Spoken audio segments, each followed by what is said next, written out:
وهدى ورحمة للمؤمنين. اعوذ باللہ من الشیطان الرجیم، بسم اللہ الرحمن الرحیم۔ آیت نمبر 60۔ یہاں سے اب آگے کی جو آیات ہیں اس میں منافقین کا ذکر ہوگا۔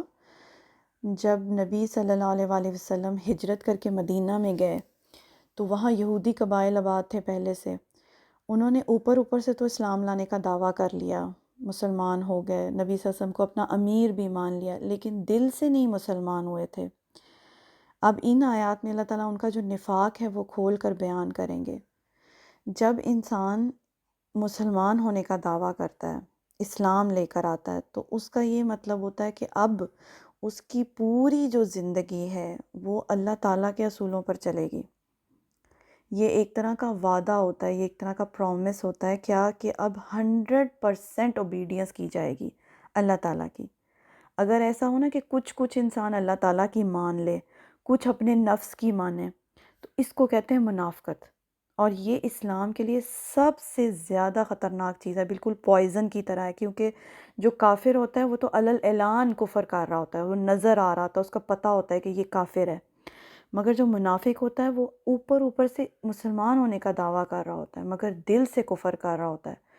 اور اللہ تعالیٰ نے اسی لیے منافقوں کے بارے میں کہا ہے کہ یہ جو منافق ہوں گے وہ جہنم کے سب سے نچلے والے گڑھے میں ہوں گے۔ اور یہ بار بار جب اللہ تعالیٰ قرآن پاک میں یہودیوں کی منافقت کھول کر بیان کرتے ہیں تو یہی مقصد ہے کہ ہم سب لوگ بھی خود کو چیک کر لیں کہ ہم بھی جو مسلمان ہونے کا دعویٰ کرتے ہیں کہیں ہمارے دلوں میں بھی منافقت تو نہیں ہے۔ تو ہمیں ان آیات میں خود کو چیک کرنا ہے۔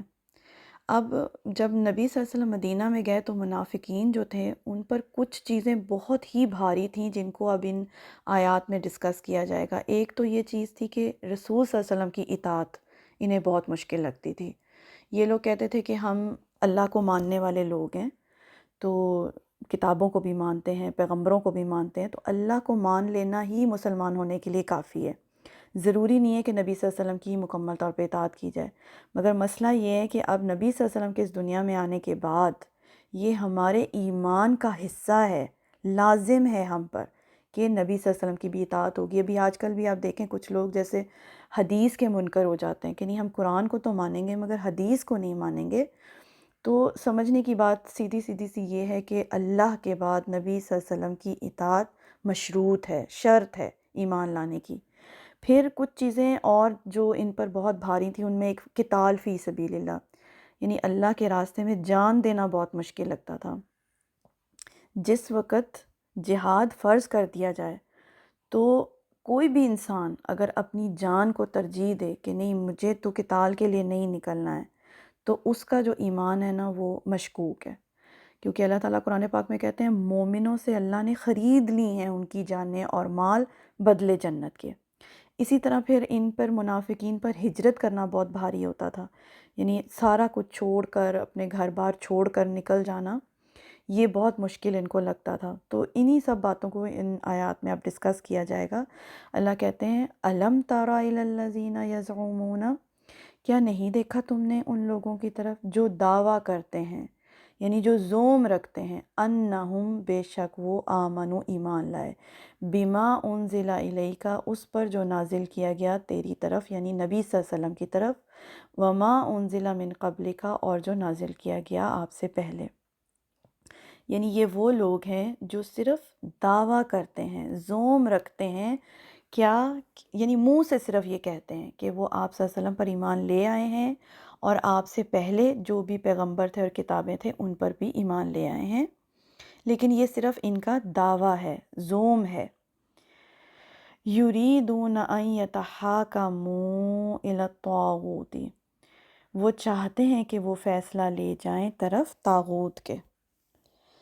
طاغوت کیا ہوتا ہے؟ اللہ کی بات کو چھوڑ کر کسی اور کی بات کو ماننا، یعنی اس میں اپنی مرضی بھی شامل ہے۔ اگر اللہ کی بات، اللہ کا حکم ایک طرف ہے اور انسان وہ بات چھوڑ کر اپنی مرضی پوری کرے یا کسی اور کی اطاعت اللہ کی اطاعت سے زیادہ کرے تو وہ سب طاغوت کے اندر آتا ہے۔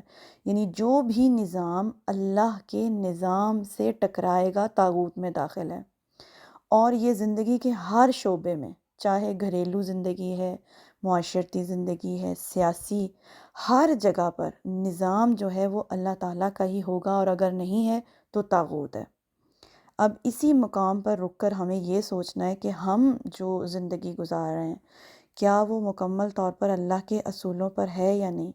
اگر ہماری زندگی اللہ کے اصول کے مطابق نہیں ہے تو ہمارا بھی پھر صرف ایمان کا دعویٰ ہی ہے، زوم ہی ہے، جیسے ان منافقوں کے بارے میں کہا جا رہا ہے۔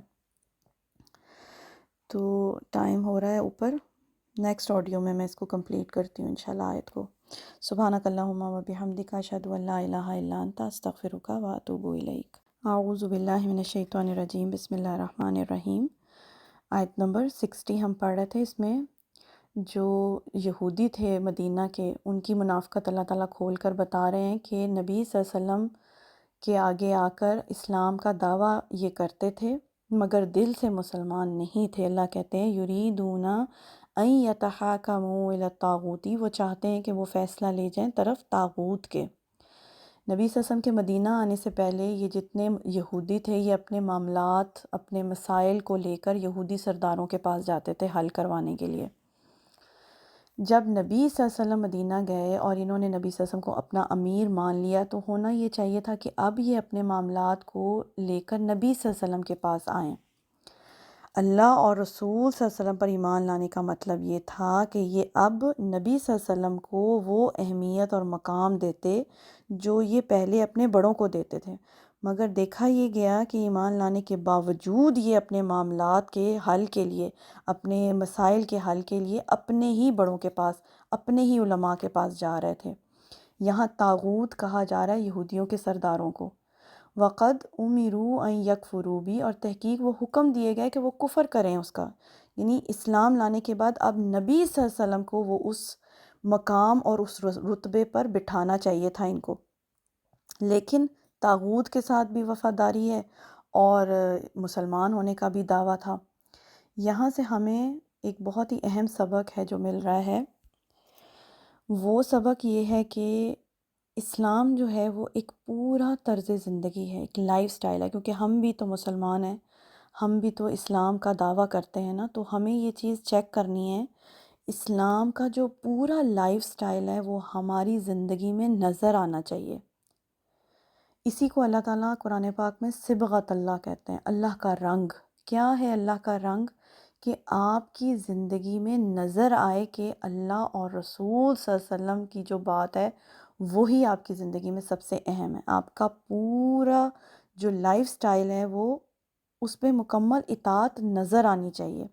کہیں ایسا تو نہیں ہے کہ زبان سے ہی صرف اسلام کا دعویٰ ہے اور زندگی ہم گزار رہے ہیں کافروں کے طریقے پر، ان سے ہی امپریس ہیں، انہی سے اتنے مرعوب ہیں، انہی کو ہی فالو کیا جا رہا ہے، انہی کا ہی لائف سٹائل اپنانے کی کوشش ہے، انہی کو ہی خوش کرنے میں لگے ہوئے ہیں، اور ساتھ ساتھ اسلام کا بھی دعویٰ ہے کہ ہم مسلمان ہیں، یعنی جھنڈا تو اسلام کا پکڑ رکھا ہے لیکن وفاداری کافروں کے ساتھ ہے۔ آپ کا کیا خیال ہے بار بار اللہ تعالیٰ قرآن پاک میں جو یہودیوں کی مثال دیتے ہیں وہ کیوں دیتے ہیں؟ اسی لیے کہ ہم خود کو چیک کریں۔ یہاں وہ اشعار مجھے یاد آ رہے ہیں، بڑے یہاں مناسب ہیں۔ وضع میں تم ہو نصارہ تو تمدن میں ہنود، یہ مسلمان ہیں جنہیں دیکھ کر شرمائیں یہود، یوں تو سید بھی ہو، مرزا بھی ہو، افغان بھی ہو، تم سبھی کچھ ہو، بتاؤ تم مسلمان بھی ہو۔ یعنی ہمیں دیکھ کر پتہ چلنا چاہیے کہ ہم مسلمان ہیں، ہم وہ لوگ ہیں جو اللہ اور رسول صلی اللہ علیہ وسلم کے مطابق زندگی گزارنے والے ہیں۔ اللہ کہتے ہیں وَيُرِيدُ الشَّيْطَانُ أَن يُضِلَّهُمْ ضَلَالًا بَعِيدًا، اور چاہتا ہے شیطان کہ بھٹکا دے ان کو گمراہی میں دور کی، یعنی شیطان یہی چاہتا ہے، وہ طاغوت کو خوبصورت بنا کر انسان کے آگے پیش کرتا ہے اور پھر انسان اسی کے راستے پر چل پڑتا ہے، اور پھر اس کو اللہ اور اس کے رسول صلی اللہ علیہ وسلم کا راستہ اچھا نہیں لگتا، وہ لائف سٹائل اچھا نہیں لگتا۔ تو یہاں پر ہم سب کو بھی خود کو چیک کرنے کی ضرورت ہے۔ تو انشاءاللہ پھر آگے چلیں گے۔ سبحانک اللہم و بحمدک، اشہد ان لا الہ الا انت، استغفرک و اتوب الیک۔